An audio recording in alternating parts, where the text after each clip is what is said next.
So hello guys, welcome back to India's best YouTube channel for IIT JEE Chemistry Advanced। अगर आप JEE Advanced 2023 and JEE Advanced 2024 को Aspire कर रहे हो, even mains को भी एस्पायर कर रहे हो, क्योंकि बच्चा जो प्रिपेयर करता है वो मेंस एडवांस दोनों की साथ में ही करता है, तो ये वीडियो जो है आपके लिए बहुत इंपॉर्टेंट रहने वाली है। आप पूरा शुरू से लास्ट तक देखो। इस वीडियो में मैं आपके कुछ क्वेरीज़ का आंसर दूंगा और अपने फर्दर प्लान्स बताएंगे जो हम इस साल आज करने जा रहे हैं for our students on YouTube, और उसके आगे भी अगर कुछ पॉसिबिलिटी है तो सभी चीज़ें मैं इस वीडियो में आपको डिस्कस करूंगा।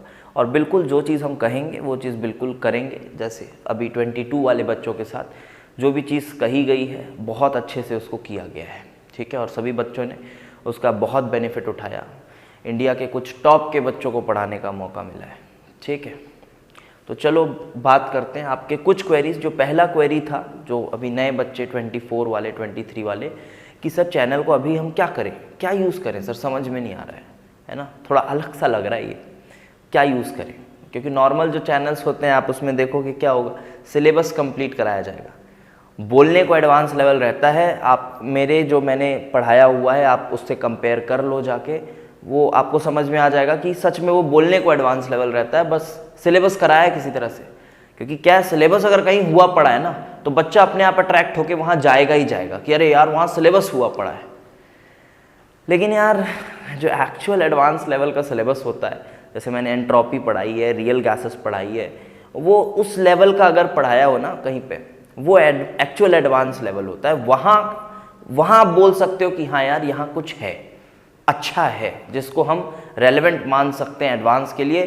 क्योंकि देखो यार, आप एडवांस की तैयारी कर रहे हो ना, तो आपको सिर्फ PYQs पे निर्भर होके नहीं जाना है। आपके कंसेप्ट्स बहुत अच्छे से क्लियर होने चाहिए। हो सकता है उसके लिए थोड़ा बहुत आगे का पढ़ना पड़े, थोड़ा बहुत, तो वो आपको पढ़ना होता है। और मैं ये बात बोल रहा हूँ फिर से कि अभी आपको लग रहा है कुछ चीज़ें कि हाँ यार ये थोड़ी बहुत आगे की चीज़ें पढ़ा दे रहे हैं सर, लेकिन आप देख लेना नियर फ्यूचर में 4 साल 5 साल के अंदर ही जो भी एक्स्ट्रा चीज़ें पढ़ाई जाती हैं वो आपको पेपर में मिलेगा ही मिलेगा। इसका मैं कोई प्रूफ अभी नहीं देने वाला, जो समझदार बच्चा होगा वो समझ रहा होगा। आपको फ्यूचरिस्टिक होना पड़ता है अपने अप्रोचेस में, ठीक है। आप सिर्फ वो PYQs के भरोसे जाओगे बेटा, आपका सिलेक्शन एंश्योर एक बार हो सकता है, मैं मान सकता हूँ, चलो यार किसी तरह से रो पीट के आप सिलेक्ट हो पाओगे। लेकिन अगर आप एक अच्छा रैंक चाहते हो, एक अच्छी तरीके से पढ़ाई करना चाहते हो, तो आपको थोड़े बहुत एक्स्ट्रा जो एडवांस के ऊपर के टॉपिक्स हैं, जो PYQs में कभी नहीं आए हैं, वो भी पढ़ना होता है। लेकिन वो अपने मन से कुछ भी नहीं पढ़ना होता है, जो आपको एक टीचर पढ़ा रहा है, आपको अगर लगता है कि हाँ यार इसके पास दम है, तो आप उससे पढ़ सकते हो, अगर आप उस पर ट्रस्ट करते हो तो, ठीक है। तो अभी मैं पहला जो आपका क्वेरी है वो मैं आपको ये बता दूं कि चैनल को यूज़ कैसे करें। तो पहले मैं जाता हूं थोड़ा प्लेलिस्ट में और आपको मैं समझाता हूं कि आप कैसे यूज़ करो। सपोज़ ये जो प्लेलिस्ट है ये तो हमारे अभी 2022 के सॉल्यूशंस हैं, तो अभी फ़िलहाल इसका आपको उतना ज़्यादा यूज़ नहीं होगा। हाँ, आप एनालिसिस के लिए देख सकते हो, लेकिन सिलेबस अगर पूरा नहीं हुआ है 24 वाले बच्चों के लिए तो कोई काम का नहीं अभी है, क्योंकि अभी तो उनका कुछ भी हुआ नहीं होगा, तो कैसे करेंगे क्वेश्चंस। तो ये हमारा काम है डालना, इसलिए ये तो पूरा अभी डालेंगे, पेपर 2 भी इसमें आएगा। और जब आप PYQs सॉल्व करोगे तब आपको ये काफ़ी काम आने वाले हैं, है ना। अभी उतने काम नहीं भी आएंगे, तो जब PYQs हम सॉल्व करेंगे, आप लोग सॉल्व करोगे, तो आपको ये बहुत काम आने वाले हैं। अभी क्या करना है, जैसे देखो ये कुछ आपको प्लेलिस्ट दिख रही है अलग से, chemical kinetics, liquid solids, like this. तो जैसे आप गए मान लो लिक्विड सॉलिड्स में, इसके पहले आपको क्या करना है, मैं ये नहीं कह रहा मैं इसको लिक्विड सॉल्यूशंस को बेसिक से पढ़ाया हूँ, नहीं पढ़ाया, बेसिक से नहीं पढ़ाया है। आप जहाँ भी पढ़ रहे हो XYZ, इंडिया के टॉप इंस्टीट्यूट में अगर आप पढ़ रहे हो, जी हाँ ठीक है, आप टॉप के टॉप इंस्टीट्यूट में अगर आप पढ़ रहे हो, आप अपना चैप्टर कर लीजिए, आप अपने मॉड्यूल्स वगैरह कर लो, आप अपने चैप्टर कर लो, चाहो तो मॉड्यूल्स कर लो। और जब आपको चैप्टर में कॉन्फिडेंस आ जाए कि हाँ यार कॉन्फिडेंस आ गया मेरे को चैप्टर में, मुझे अब इसका कोई भी सवाल बन जाएगा। आप बेसिक सवाल बना लो, थोड़े मेंस वेंस के सवाल जो है ना, थोड़े बहुत PYQs बना लो मेंस के वगैरह वगैरह, वो सब जो बेसिक अपना जो क्राइटेरिया है वो आप कंप्लीट कर लो, उसके बाद आप इस चैनल पे आओ। आई होप जैसे लिक्विड सोल्यूशंस हैं तो 23 वाले बच्चों का तो हो ही गया होगा, है ना, ऑब्वियसली हो ही जाना चाहिए। तो हो गया है तो आप एक बार बस इस प्लेलिस्ट के अंदर घुस जाओ। आपके पास बोलने को तो 10 वीडियोस हैं, हर वीडियो में पक्की बात बता रहा हूं कुछ ना कुछ नया सीखोगे। एजियोट्रॉप्स इस अंदाज में पढ़ाया हुआ है, आई डोंट थिंक कि आपको यहां भी वैसे पढ़ाया गया होगा, गारंटी के साथ बोल रहा हूं मैं। आप एक बार जाके देख लो बस। बबल पॉइंट, ड्यू पॉइंट जिस अंदाज में समझाया हुआ है, आई डोंट थिंक सो कि ये कहीं भी आपको पढ़ाया गया होगा इस अंदाज में। बहुत रेयर, अगर कोई आप बहुत फॉर्चुनेट हो, बहुत अच्छा टीचर कोई मिल गया आपको तो बात अलग है। अब ये जैसे फेज डायग्राम, इस प्रॉब्लम को देखने के बाद तो बच्चे बिल्कुल पागल हो गए थे, अरे सर ये कहाँ से लाते हो ऐसे प्रॉब्लम्स। तो कहाँ से लाते हो मैं बता दूं, ये जो हमारे प्लेलिस्ट हैं ये तो एक सैंपल है, असली खजाना तो कहीं और मेरे पास अभी छुप के रखा हुआ है। उस खजाने का थोड़ा और सैंपल आपको ला के देंगे इस साल, सब कुछ और कंटिन्यू होगा फर्दर। लेकिन अभी इतना कंटेंट पड़ा हुआ है कि अगर आप यूज़ करना चाहो तो ख़त्म नहीं कर पाओगे इसको यूज़ कर करके। बिल्कुल अगर आप सीरियस एस्पिरेंट हो ना बेटा, मैं बता रहा हूँ आप लग जाओ काम पे।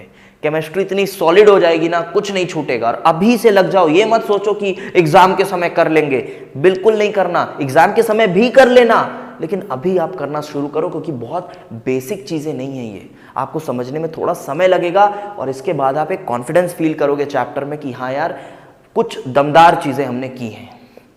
हाँ, तो जैसे फेज डायग्राम, गजब का सवाल। देखो ये 20-20 मिनट के वीडियोस हैं, इसका मतलब आप समझ रहे हो, सिर्फ क्वेश्चन को सॉल्व करके आंसर नहीं बताया है टपोरियों टाइप, पूरा एक्सप्लेन किया एक एक चीज और इसके थ्रू आपको चीजों को पढ़ाने की कोशिश की गई है। ये एक प्लेलिस्ट में बता रहा हूं। जैसे अब 11th वाला बच्चा है, अब 11th वाला बच्चा है, उसने I think ionic equilibrium, chemical equilibrium तो इंसान कर ही लेता है। तो आपको देखो, आप जैसे इसमें जाओ इक्विलिब्रियम गैसेस, आपको इसमें एक से एक सवाल मिलेंगे। हर प्लेलिस्ट को इसी तरह से यूज करना है जैसे कि मैंने एक सैंपल के तौर पे बताया। अब बात आती है सर, ये देखो बहुत ही अच्छे तरीके से, जैसे आपको हो सकता है कई चीजें कम दिखें और कुछ कुछ ना जो बहुत डिफिकल्ट टॉपिक्स हैं उसको पढ़ाने की भी कोशिश किया हूं। कैसे?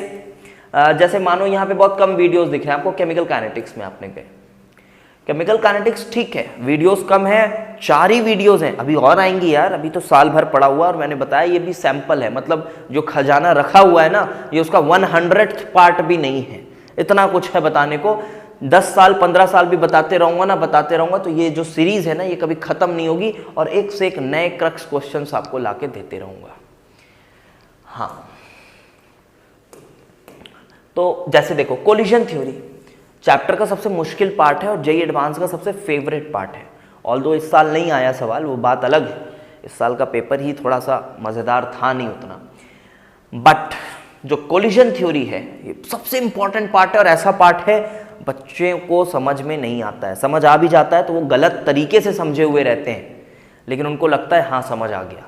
आप एक बार इसको जाके ज़रूर देखो, काइनेटिक्स का पोर्शन है, इसके बिना केमिस्ट्री अधूरी है ना, गैशियस रिएक्शंस अधूरे हैं इसके बिना, अगर आप कोलिजन थ्योरी ढंग से नहीं समझते हो। तो देखो ये 40-40, 35-35 मिनट आपको थियरीज को पढ़ाया गया है, कुछ इस तरह से आपको चीज़ें दी गई हैं।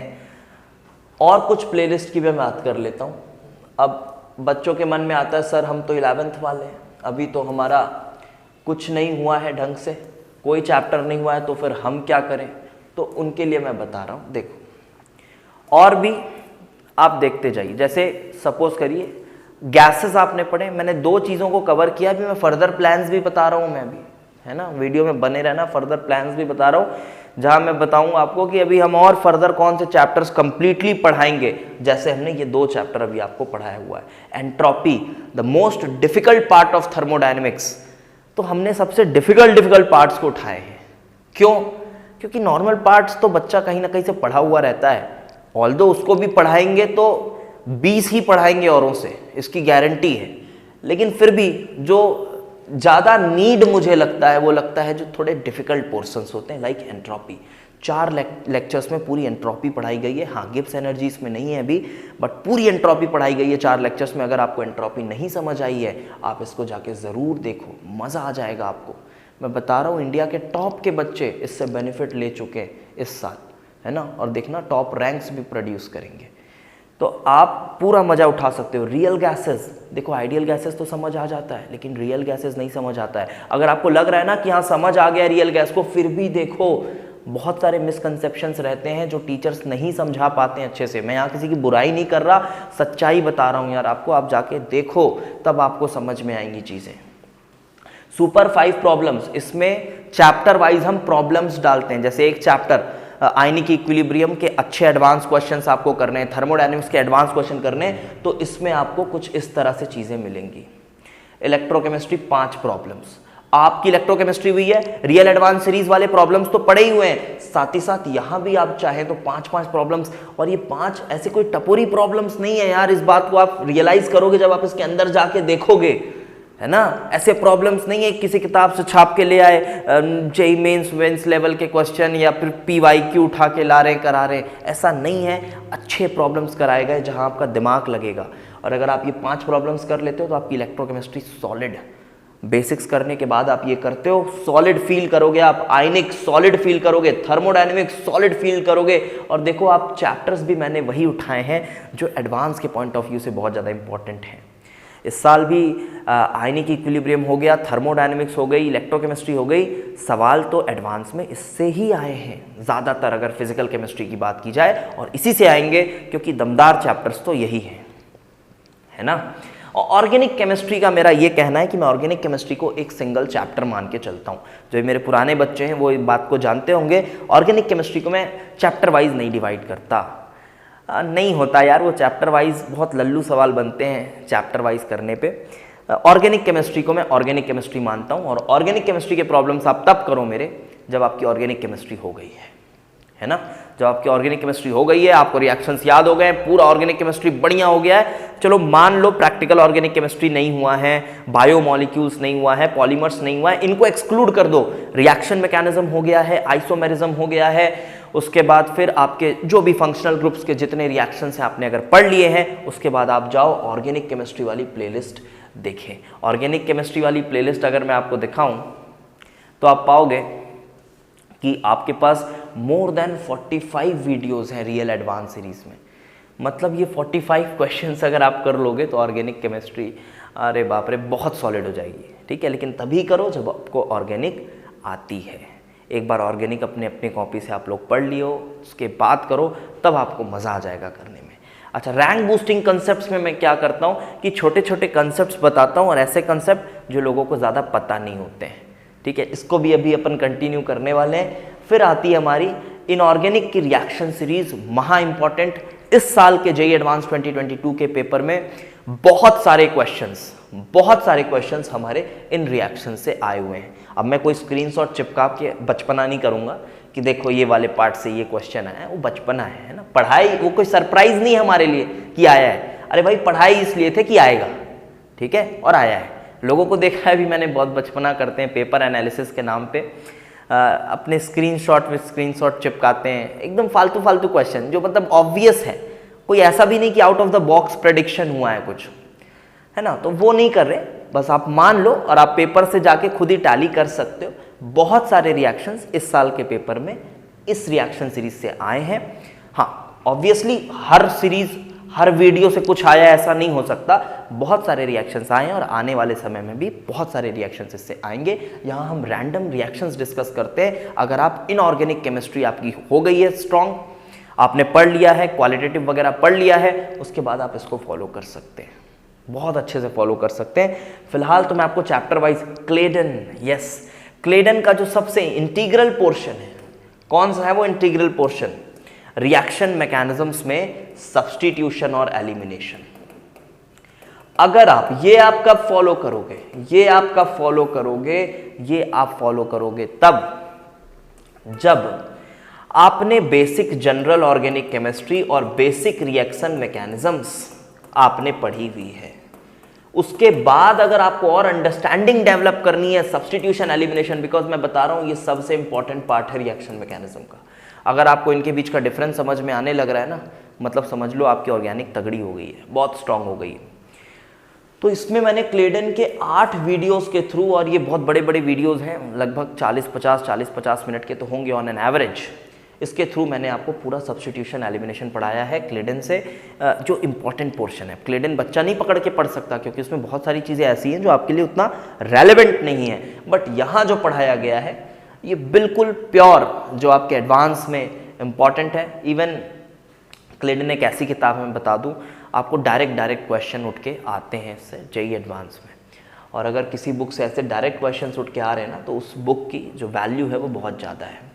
फिर यहाँ पे मैंने थोड़ा जीओसी पढ़ाया हुआ है। जीओसी 1 आपकी जितने भी inductive effects, resonance, hyper conjugation वगैरह अच्छे एडवांस लेवल के अंडरस्टैंडिंग के साथ, ऐसे कोई बस नोट्स लिखाने वाला काम नहीं करते हैं, ठीक है। 11 लेक्चर्स से आप इसको देखोगे तो आपकी जो बेसिक्स है, हाँ बोल सकते हो ये बेसिक्स से देख सकता है बच्चा कि जनरल ऑर्गेनिक केमिस्ट्री अभी स्टार्ट हुई है सर, थोड़ा नहीं समझ में आ रहा है, आप बिल्कुल आप जाके यहाँ से देख सकते हैं, ठीक है।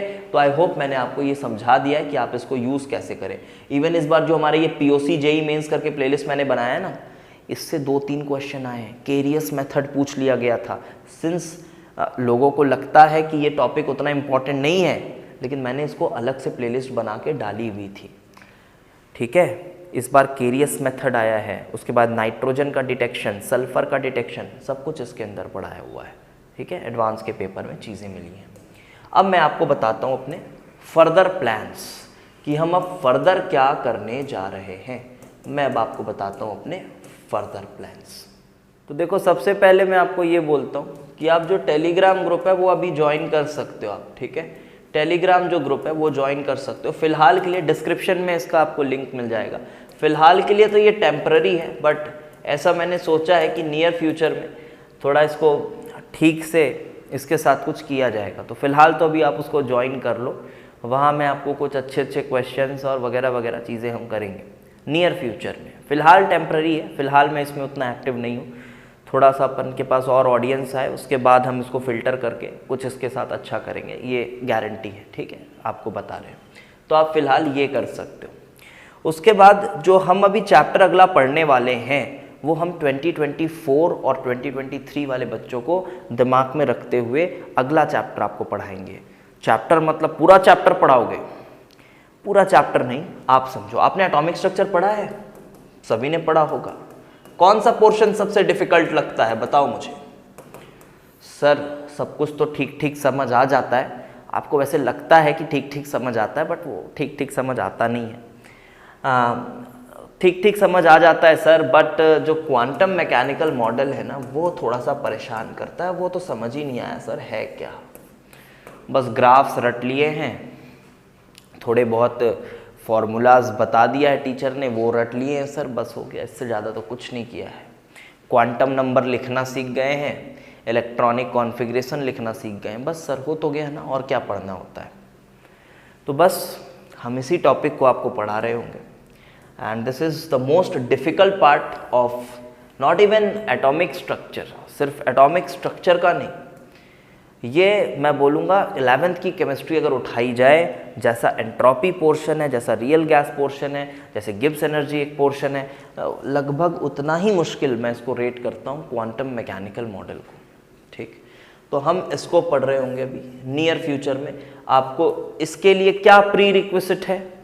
देखा जाए तो कोई प्री रिक्विजिट नहीं है। आपको नॉर्मल बोर्स का मॉडल और रदरफोर्ड मॉडल जो बच्चा 9th-10th में पढ़ लेता है, बस वो सब अगर पता है तो उसके बाद का जो अप्रोच है, जो एक्चुअल मॉडल है क्वांटम मैकेनिकल मॉडल, जिस पे आगे आप बहुत सारा यूज़ करेंगे, इसको मॉडल को यूज़ करेंगे। क्योंकि कैसे यूज़ करेंगे? क्योंकि जो ऑर्बिटल वगैरह के कॉन्सेप्ट हैं सब इसी मॉडल से तो आए। तो आप केमिकल बॉन्डिंग पढ़ोगे, फर्दर बहुत चीज़ें पढ़ोगे, तो वो जो सब चीज़ है वो बेस्ड है ऑन क्वांटम मैकेनिकल मॉडल। तो हम इसके पोर्शन को बहुत अच्छे से पढ़ने वाले हैं, एकदम सुपर एडवांस लेवल। लेकिन हाँ, अगर बच्चा मेंस के लिए भी तैयारी कर रहा है ना, वो भी ये वीडियो देख सकता है, क्योंकि मेंस में भी आपको क्वांटम मैकेनिकल मॉडल के क्वेश्चंस आते हैं। ऑल्दो उतने लॉजिकल और कंसेप्चुअल नहीं आते, बट फिर भी आते तो हैं। तो क्यों ना उसको अच्छे लॉजिक से पढ़ लिया जाए, तो एक प्रॉपर अंडरस्टैंडिंग डेवलप हो जाएगी कि ये है क्या। ठीक है, वैसे चैप्टर बहुत ही ज़्यादा कंफ्यूजिंग है और ऐसे बहुत सारे कन्फ्यूजन्स आपके मन में होंगे और आपने, हो सकता है मैं आपको एक दो चीज़ें बताऊं तो आपने गलत भी सोच के बैठे होंगे आप उसको। मिसकॉन्सेप्शंस बताऊं, एक आध मिसकॉन्सेप्शन आपको मैं बताता हूं। जैसे बात आती है फोटॉन्स की, तो photons E is equal to H mu आप कहते हो। अब जितनी ज़्यादा फ्रीक्वेंसी है उतनी ज़्यादा एनर्जी है फोटॉन्स की, आप ये पढ़ते हो। अब फ्रीक्वेंसी से आप क्या रिलेट करने लगते हो पता है? वेव। तो आप ऐसे रिलेट करने लग जाते हो कि अगर कोई फोटोन ऐसे चल रहा है तो उसकी फ्रीक्वेंसी ज़्यादा है तो ज़्यादा एनर्जी वाला है, कोई फोटोन ऐसे चल रहा है तो उसकी फ्रीक्वेंसी, और ऐसे पढ़ाते भी हैं मास्टर लोग। आप बताना मुझे, आपको भी ऐसा हो सकता है पढ़ाया गया हो। देखो यहाँ पे फ्रीक्वेंसी कम दिख रही है इसकी फोटोन की, तो यहाँ पे इसकी एनर्जी भी क्या होगी? कम होगी। ये सब बकवास है यार, ऐसे नहीं पढ़ा जाता इस चैप्टर को। इस चैप्टर को पढ़ने का अंदाज अलग है। तो सर क्या है, आप ही बता दो कि is equals to H mu.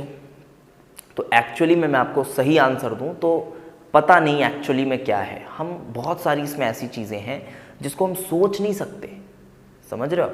सोच नहीं सकते या इमेज नहीं बना सकते आप मन में कि फोटोन ऐसे चलता है या फोटोन वैसे चलता है, डुअल नेचर ऐसा होता है, कभी वो पार्टिकल है कभी वेव है, ऐसा नहीं होता। ये मैं पढ़ाते वक्त ज़्यादा अच्छे से एक्सप्लेन कर पाऊंगा, बट अभी थोड़े बहुत मिसकंसेप्शंस आपके दूर कर रहा हूँ कि ये सब ऐसा इमेज बना के नहीं पढ़ा जाता है इस चैप्टर को।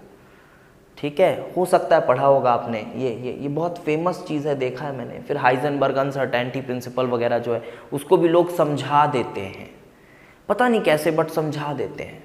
देखो वो सब समझ के बाहर की चीज़ें हैं, उसको ना समझना ही समझदारी है। इस चीज़ को समझो आप। आपको लग रहा होगा कि कैसी बात कर रहा है भाई, टीचर क्यों हो आप? तो बहुत सारी चीज़ों का आंसर साइंटिस्ट के पास भी नहीं होता है, हमारे पास भी नहीं होता है, या फिर अगर उसका आंसर कहीं एग्जिस्ट कर रहा है तो वो हमारी पहुंच से बहुत ऊपर होता है। ठीक है, जो समझ पाना उतना पॉसिबल नहीं है, तो उसको गलत तरीके से समझने से अच्छा है कि आप ये बोलो कि पता नहीं क्या है ये, बट जैसा है वैसा है। तो ये कुछ इस तरह का चैप्टर है। ठीक है, मैं आपको क्वांटम मैकेनिकल मॉडल पढ़ाऊंगा, उसमें आपको चीज़ें और अच्छे से समझ में आएंगी। और आपके लिए ना जो आपके छोटे छोटे सवाल होते हैं उसके लिए कुछ मैं गाइडेंस वीडियोस आपके लिए बनाऊंगा, कुछ गाइडेंस वीडियोस आपके लिए मैं बनाऊंगा।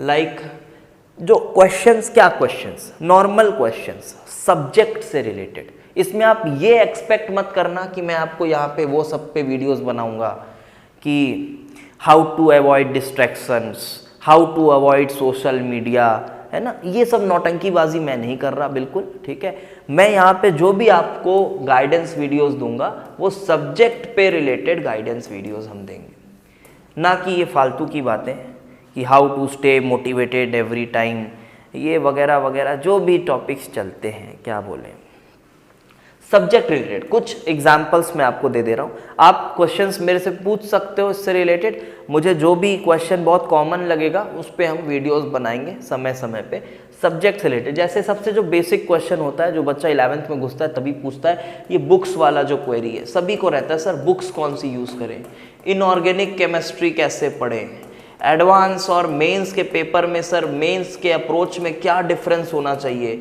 मेंस की प्रिपरेशन अगर सिर्फ करनी है तो कैसे कर सकते हैं सर। और सभी ये जो मैं बातें कर रहा हूँ ये केमिस्ट्री की बात कर रहा हूँ, समझ पा रहे हो? कुछ इस तरह के सवाल, सर थर्मोडायनेमिक्स पढ़ने के समय कैसा अप्रोच होना चाहिए, ये इस तरह के जो सवाल है इस पे अपन कुछ कैजुअल टॉक्स कर सकते हैं। ठीक है, ये कर सकते हैं, ना कि फालतू की बातें जो ज्ञानी बाबा लोग करते हैं, जिनको पढ़ाने लिखाने से कोई मतलब नहीं है, वो बस दुनियादारी में अपना जीवनी चला रहे हैं। How to stay motivated. देखो यार, मैं फिर से आपको बता दूं, आपको अगर आईआईटी का एग्ज़ाम क्रैक करना है ना, अगर आपको आईआईटी का एग्ज़ाम क्रैक करना है, आपको अगर आईआईटी में एंट्री चाहिए तो 3 चीज़ें सबसे ज़्यादा ज़रूरी होती हैं। पहली चीज़ ये है कि आपके पास जो टीचर होना चाहिए वो क्वालिटी टीचर होना चाहिए। बिल्कुल क्वालिटी टीचर होना चाहिए आपके पास, आप अपने से कुछ नहीं कर सकते, इस बात को समझ लो। क्वालिटी टीचर नहीं है तो आप वैसे ही बहुत पीछे हो गए। बहुत पहला रिक्वायरमेंट क्वालिटी टीचर नहीं है तो आप बहुत पीछे हो गए हो। दूसरी चीज़ ये है कि आपको खुद से भी काफ़ी मेहनत करनी है, आपको खुद से भी काफ़ी मेहनत करनी है, कंसिस्टेंसी के साथ, कंसिस्टेंसी के साथ आपको काफ़ी मेहनत करनी है। बिल्कुल कंसिस्टेंट रह के एटलीस्ट 2 साल, सेफर साइड में बोल रहा हूं मैं, एटलीस्ट 2 साल। हाँ, हो सकता है कुछ लोग, रेयर एक्सेप्शंस हैं जो 6 महीने 7 महीने में पढ़ के निकाल सकते हैं, लेकिन हमको अपनी प्रोबेबिलिटी ऑफ सिलेक्शन को हाई रखना है and for that reason at least 2 साल आपको अच्छे से पढ़ाई करनी है। 2 साल तो करना ही करना है कंसिस्टेंसी के साथ। तीसरी एक चीज़ होती है कि आपके पास थोड़ा सा बेसिक, जो साइंस को पढ़ने के लिए जो कॉमन सेंस होता है ना, तो वो बेसिक कॉमन सेंस होना चाहिए, बेसिक कॉमन सेंस होना चाहिए। और बेसिक मैथमेटिकल जो स्किल्स हैं, अब ये तो बहुत ही बेसिक बात है, बेसिक मैथमेटिकल स्किल्स आपकी ठीक होनी चाहिए, क्योंकि मैथमेटिकल स्किल्स ऐसी हैं कि हर जगह काम में आ जाती हैं। तो अगर आप ये 3 बॉक्सेस को टिक कर रहे हो, देखो कॉमन सेंस का मतलब कुछ बच्चे ऐसे भी होते हैं जिनको सही समय पे ये समझ जाना चाहिए कि देखो यार, ये जो सब्जेक्ट है, ये जो चीज़ है, ये हमारे लिए नहीं है, हम कुछ और अच्छा कर सकते हैं, है ना, क्योंकि सबके लिए नहीं होता है यार। कुछ कुछ लोगों का जो एक्सीलेंस है हो सकता है कहीं और हो, तो वो आपको ज़बरदस्ती भी नहीं करना है सब्जेक्ट के साथ, नहीं मेरे को करना है करना है करना है, हो सकता है ये आपके लिए ना हो, आपके लिए कुछ और अच्छा हो, ठीक है। तो वो वाला सेंस मैं बोल रहा हूँ कि कॉमन सेंस थोड़ा पढ़ने का होना चाहिए कि क्या ये सब्जेक्ट मेरे लिए है, क्या मुझे मज़ा आ रहा है पढ़ने में। पढ़ने के लिए आपको बोलना नहीं पड़े कि आपको बोलना पड़ रहा है नहीं यार पढ़ पढ़ पढ़, तो आप वैसे ही बहुत बच्चों से पीछे हो जाओगे, इस बात को समझ लेना। कंसिस्टेंसी तो आपको करनी है, बिल्कुल काम चोरी नहीं करनी है आपको, ठीक है। और सबसे इम्पॉर्टेंट चीज़ ये, टीचर आपको क्वालिटी का मिलना चाहिए। टीचर नहीं है क्वालिटी का, आपका एग्ज़ाम अनफॉर्चुनेटली नहीं निकल सकता। बिल्कुल एकदम क्लियर वर्ड्स बता रहा हूँ, आपका टीचर अगर क्वालिटी का नहीं है तो आपका एग्ज़ाम नहीं निकल सकता, इम्पॉसिबल। जेईई एडवांस की बात कर रहा हूँ, बहुत रेयर चांसेस होंगे कि निकल जाए। अब बहुत रेयर बच्चों को देखे होगे जो ये कहता है कि मैं अपने से पढ़ के एग्ज़ाम में टॉप कर दिया, जेईई एडवांस के एग्ज़ाम में। हो ना हो कोई रेयर निकल जाए वो बात नहीं कर रहा हूँ मैं, लेकिन प्रोबेबिलिटी ऑफ सिलेक्शन हाई रखना है तो आपको ये तीनों बॉक्सेस टिक करने होंगे। अगर आप ये तीनों बॉक्स टिक करके चलते हो तो ये स्टे मोटिवेटेड और ये फालतू के जो वीडियोस है ना, ये आपको देखने की ज़रूरत नहीं पड़ेगी, पक्की बात, ये देखने की ज़रूरत आपको नहीं पड़ेगी। तो आई होप मैंने आपको ठीक ठीक से समझा दिया है। तो फिलहाल अभी अपन क्वांटम मैकेनिकल मॉडल पढ़ेंगे, उसके बाद जहाँ तक मैंने सोचा है मैं आपको कंप्लीट टाइट्रेशन पढ़ाऊँगा यूट्यूब में फ्री में। और कुछ बच्चे कोर्सेज के लिए बात कर रहे थे, मेरे को बार बार पूछ रहे हैं सर प्लीज़ जल्दी करो, कोर्सेज लाओ कोर्सेज लाओ कोर्सेज लाओ, उसके बारे में भी सोच रहे हैं, उसको भी करेंगे। कुछ बहुत ही अच्छी चीज़ें आपके लिए लेकर आएंगे। तो नियर फ्यूचर यही है हमारा कि अभी क्वांटम मैकेनिकल मॉडल हम पढ़ते हैं और उसके बाद टाइट्रेशन का सोचा हुआ है कि कंप्लीट टाइट्रेशन पढ़ाएंगे आपको, क्योंकि टाइट्रेशन भी फेवरेट टॉपिक है अभी जेईई एडवांस का। इवन मेंस वाले बच्चे भी देखें, मेंस में भी टाइट्रेशन के लिए बहुत सारी चीज़ें आती हैं, रेडॉक्स टाइट्रेशन से लेके एसिड बेस टाइट्रेशन से लेके कंडक्टोमेट्रिक पूरा पढ़ाया जाएगा। हाँ, क्वेश्चंस नहीं कराऊंगा, वो जो लेक्चर्स होंगे उसके बीच में क्वेश्चंस नहीं कराऊंगा, वो लेक्चर्स लंबे हो जाते हैं। पूरा कंटेंट ही डिलीवर कर रहा हूँ, वो मोर देन इनफ है, ठीक है। तो थैंक्स फॉर वॉचिंग, और वीडियोस को शेयर करना है ज़्यादा से ज़्यादा। नंबर्स मेरे को और बढ़ते हुए अगर दिखते हैं तो मुझे और मोटिवेशन आता है और मैं और ज़्यादा और बेहतर और कंसिस्टेंसी के साथ आपके लिए चीज़ें लाते रहूँगा। Okay, thanks for watching.